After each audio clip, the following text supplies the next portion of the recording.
did we want to go ahead and start off with showing the slideshow, or did we want to talk about the NIL portion of it first? Let's go NIL. Let's go with NIL. Okay. All right. So apparently, from what who said it from On Three, saying that we were Scott? No, not Scott Schrader, Steve. but Will Steve says that USC is operating at a different level when it comes to NIL, and we're currently a powerhouse. And no, if you would have told me that we were a powerhouse in NIL last year or the year before that, I would have told you that you were lying, because we were basically non-existent when it came to NIL. But what do you guys think about those comments, and especially since we got Chad Bowden? So what's your thoughts, B. Jones? Well, that's the thing, right?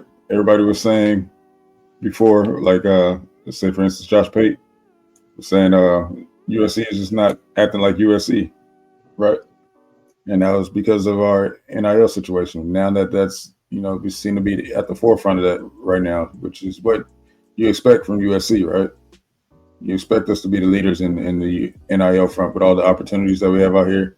And not just, the donors that we have, but actual NIL. You see Wayman Jordan with a C4 deal with C4, the pre-workout company. So, you've seen in the past our guys actually having, national advertisements, which, we don't see from most schools that claim to be at the forefront of NIL. So not just, donors and money and everything that we have going on, but actual NIL, we are at the forefront, as we should be, based off our location and, our donor base. Exactly. What's your thoughts, Raul?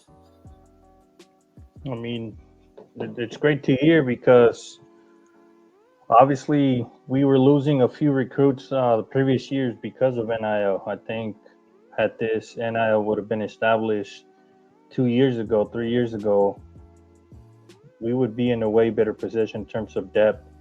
These previous years, we lost the big time recruits with last minute bags, especially for those people that are crying up north that, we're finally using our power of NIL. Now they're complaining and crying about it. So you know who you are, cry harder.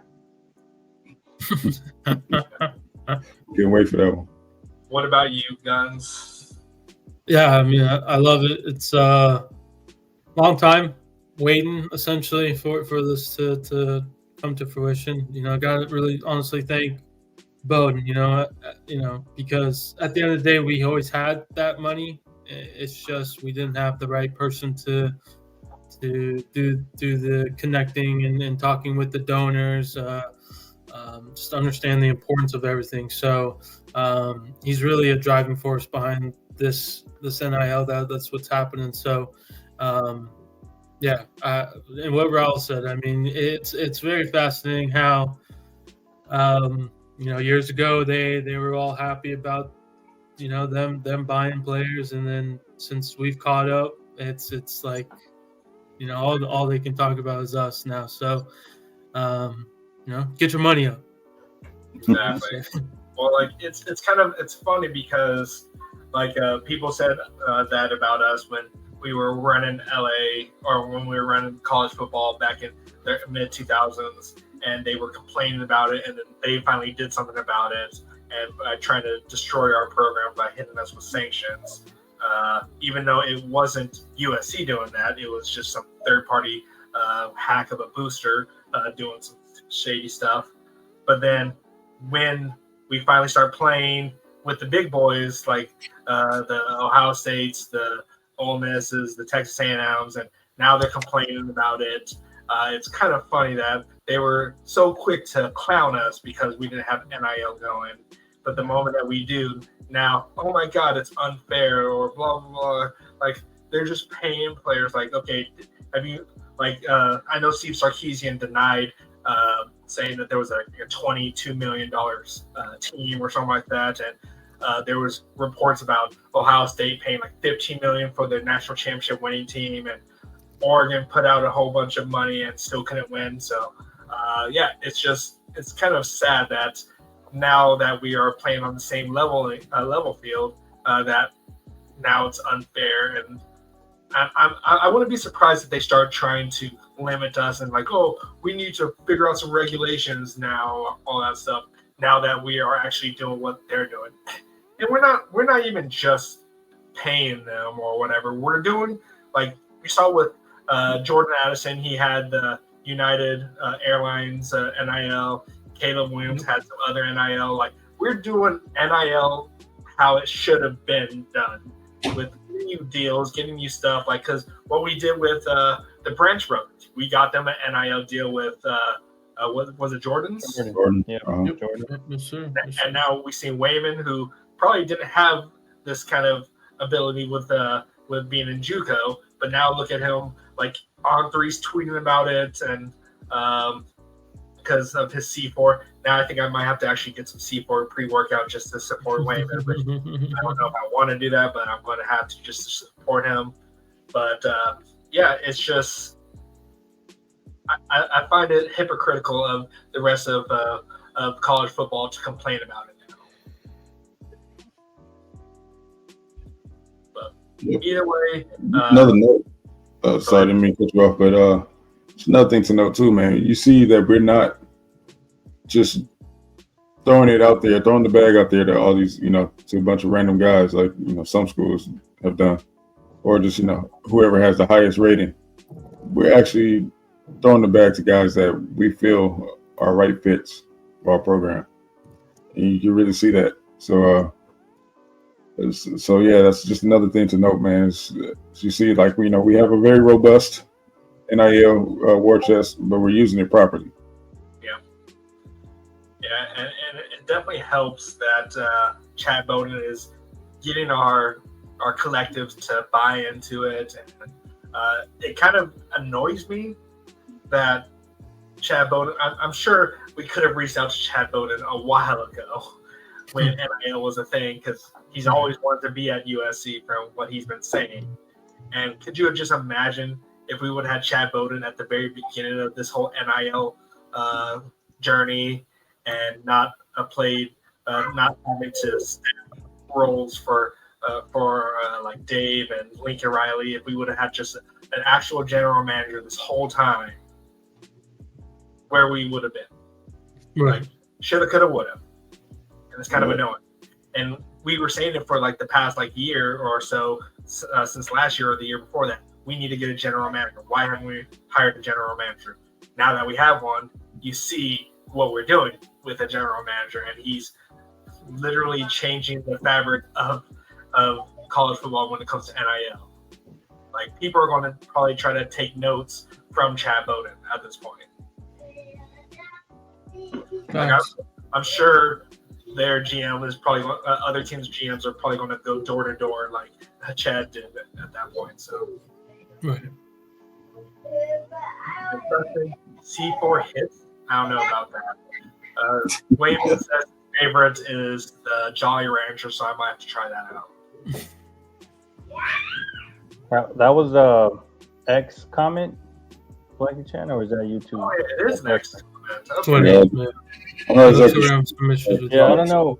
I was going to say YouTube, I don't think we can see the comment section right now, so we apologize for the inconvenience, guys, for those that are in the comments on the YouTube? You can't access comments right now on YouTube for some reason on our end. Yeah. Interesting. But going back to the NIL, I mean, shout out to Rusty. He tweeted out like that he's hearing that we can compete literally versus anybody, or we're basically the school to beat right now when it comes to NIL. So, as it should be. Absolutely. And it's somewhat related to NIL because of the donors, but yesterday the donors were able to kind of take a walk to the new facilities. Obviously, it's not finished yet, but they were able to kind of go check it out a little bit. So hopefully they liked what they saw and opened up their checkbooks even more. So. Sorry, YouTube.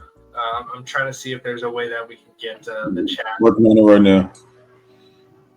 But if you guys have X, follow us on X. Yeah, come on over to X for now, and I'm sure that's what Anthony's doing right now. We'll get you. Yeah, come on. We appreciate it, Anthony. We're trying to work on it here, so. But yeah, let us know what you guys think about what we just were talking about with how they're saying that we are like the leading team for NIL. Which when NIL first became a thing, we thought we would be the leaders of it. At least we would have been in like the top 5, and it never came to fruition at that point. And we didn't realize that we needed a GM like every other team did. We just thought, oh, hey, we're USC. NIL should be great for us. But the donors weren't really buying into it at the time, so we had to really kind of play catch up. And that's what we did with Bowden. And he did that within, when did we hire him? January? Yeah. So it's been 6 months, and look what he's done for USC. We have the number 1 class for right now, and we're the leading team in NIL. We're getting a whole bunch of players to shut down their recruiting because they're buying into what this team is doing, and that's what Chad Bowden's doing for this team. And he's literally changing how people perceive USC, and it also does help that Lincoln Riley has hired a great coaching staff.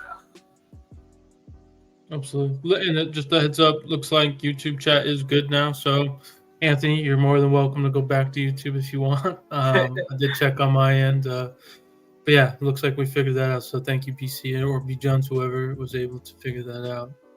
Was it Or maybe it just popped up. Either way, appreciate it. No, so, yeah, YouTube guys out there, you can go kind of start chatting again. But it's kind of cool that we're seeing X chats. We haven't really seen Twitter chats at all. So right, absolutely. And then Anthony mentioned something right now, and I agree 100% with him. Let's see. Yeah, that one right there. For the new status of USC NIL or USC money and NIL, it's all fear-based because they know what a juggernaut we are when we're on top. Yeah, exactly. And like, it's funny that Oregon is complaining now because we're beating them out on NIL because no one really wants to go to Oregon. Now that we have NIL going, they're like, okay, finally, we can actually stay home and not have to go to sad-ass Oregon and be where rain is all the time and you can't pump your own gas. You have to have someone else pump your gas for you. Like, we don't need that. Like, that's a dope place to be. And I was some guy was trolling on X with my post about my chains. He was trying to troll me about, oh, I should make a 7-6 blow. Like, shut up, dude. No one cares about Oregon. And just because he's from California but was a grad from Oregon, he was trying to do all this stuff, and he kind of shut up after I pointed out that you literally have no championships. And he was like, okay, yeah, we don't have shit. Yeah, but going back to Anthony's comment, I feel like everybody that's definitely crying about and complaining is because they're scared that, once we figure it out completely, because it seems like we have it figured out already when it comes to NIL. Once we get the on-field production and the proof of concept, it's going to be over for the rest of the college football world. Listen, it's going to be very hard to compete against us. Go ahead, B. Jones. My bad, man. I didn't even cut you off, but I think everybody needs to go back to media days of last year and remember what Riley said. Right? He made it his mission to make USC the mecca of college football again. So he warned all you fools. Y'all decided not to listen, man. We knew what was coming. Y'all thought we was going to be down forever. I'm sorry to tell y'all this, but I don't know why y'all thought that. Exactly. History always repeats itself. And really quick, shout outs to Kristen for allowing us to have this show start now. The show can now start. I have access to comments now. It's not a show until I get in here. I appreciate the $5 donut. I really appreciate that, man. And but yeah, like it's the same comments when people talk about USC now. Like, they clearly don't understand what is going on at USC. Their go-to comment is, oh, Lincoln Riley doesn't know defense. Like, how long can you guys continue to just rely on that little put down? It's really kind of, it's just like, I know what you are, but what am I? It's just like they're reusing the same thing over and over again. They're not actually putting out stuff that is actually accurate about USC. Like, you don't have to, your head coach doesn't have to know defense or offense. They need to have the right staff around them to help them win. Like Ed Orgeron, he won a national championship, but he had a staff around him that was able to coach the positions, and he was able to win the national championship. Granted, it sucks that they let him go like the year after that, but still, like, you just got to have the right staff and the right coaching, and then you can do it. Yep. And then just kind of going back to what B. Jones stated on Lincoln Riley, it kind of connects to an extent. When he was at Oklahoma, what were they saying about Lincoln Riley, B. Jones? Wait until he what? Wait until he gets the defense. Yeah.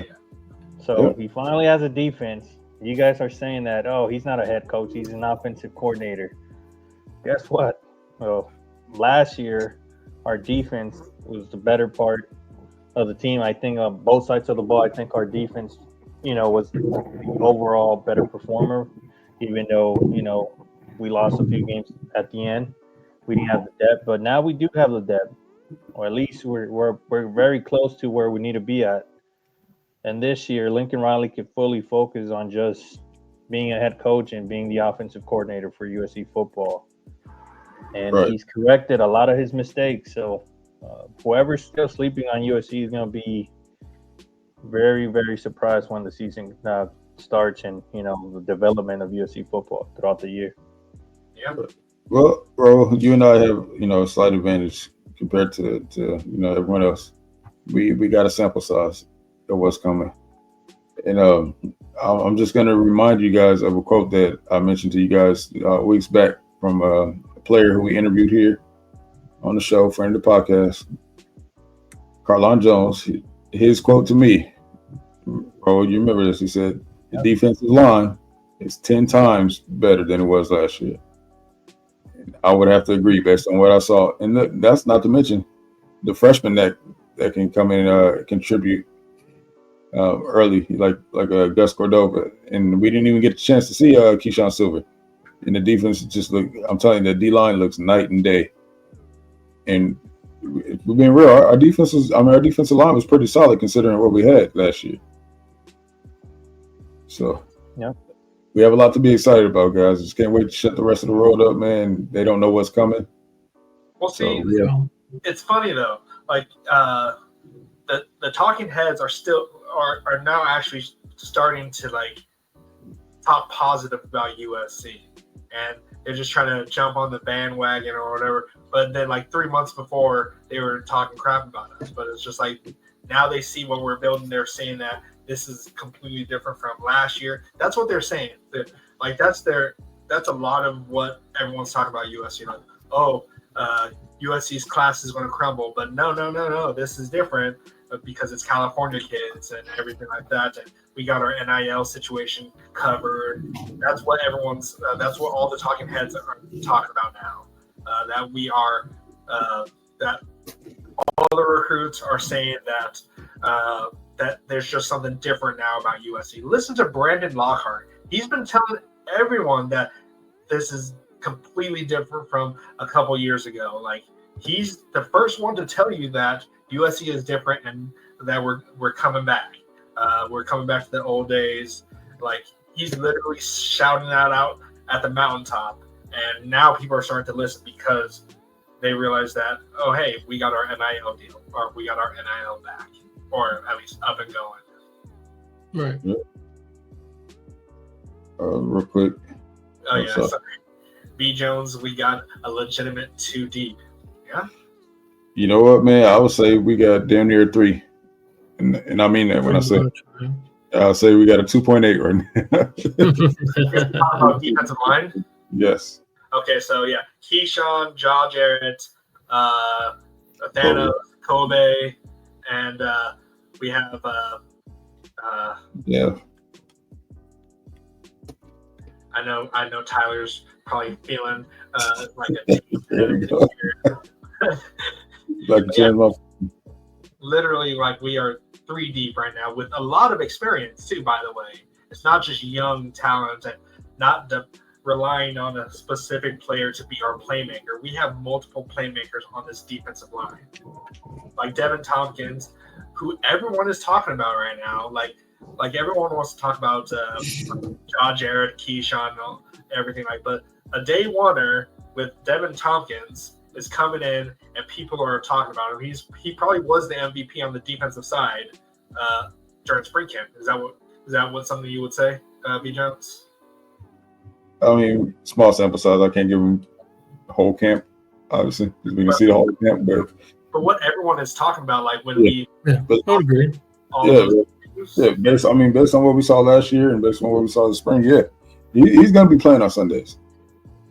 What round, that's yet to be determined. We'll see, but Dev is a guy, man. And, he's going to be a problem for sure. Yeah, he needs to be some more. He needs more love. Do you not know who his coach is? A guy that has been coaching one of the multiple future Hall of Famers, Coach Henney, literally is what's revitalizing this defensive line. Is everyone's buying into dog work mentality. Yep. Dog work, no work. So, all right. I think we move on now. We can move on. Let's see what people don't understand. Top 150 ranked recruits don't shut down recruitment. The fact that we have several, that is crazy too. Yeah, because they want to shop around and get the best NIL deal. If they're willing to shut it down, that means that they got a great NIL deal with USC. And everyone wants to talk about the whole Mark Bowman NIL, but we don't have confirmation on anything. But there's rumors about his NIL deal. But it's just, if we're able to do that kind of stuff and still have more money for other NIL deals, that's crazy. Absolutely. Which, if you told us that like a year or two ago,